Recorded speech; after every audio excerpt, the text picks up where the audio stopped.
Hey, at North Star, we count stuff. And the reason that numbers matter is because they're a way for us to tell if we're helping people take steps closer to Jesus. And Jesus is what it's about. Now, to help you understand the importance of numbers, I've used a high-tech process to embed subliminal images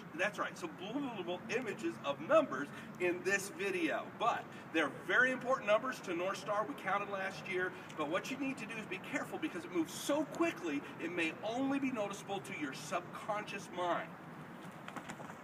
Now, some people don't realize that counting steps people take to Jesus is biblical. In Acts 2, Peter preached his sermon, and here's what we found out.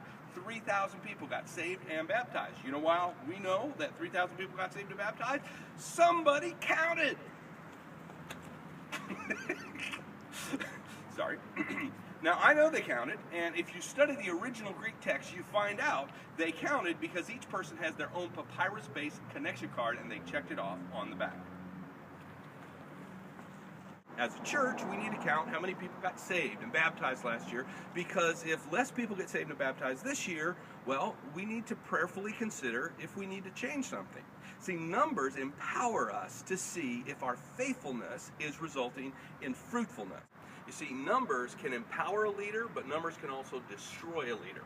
If you read in 2 Samuel, you find that David numbered the people of Israel, and it was a great, great sin. Now, why the difference? Why was it a great celebration to count the 3,000 people that got saved for Peter, and it was a great sin for David to count the number of people in Israel? Well, the difference is the reason why they counted. You see, in that time, in David, the significance of a country was based in the number of people that were in that country. You see, David counted those people because that made him feel significant. See, it made him feel secure. And once David put his trust in, found his joy in the significance of the numbers, the results, that was pride. And God always resists the proud. See, that's why some people get nervous when they hear church leaders talk about numbers. You see, if I preach and I count how many people got saved and a whole bunch of people got saved and I feel really good about myself, or I count and only a few people get saved and I feel really bad about myself, you see the problem? I'm finding my significance not in God, my security not in God, but the results I get that I counted based on what I did. And that is pride, and God always resists pride. Don't find your joy. Don't put your trust in the numbers. Put your trust in God. Hey, be faithful. And if things start to change, check and see if there's something you should change. But never find your significance. Never find your security in the numbers.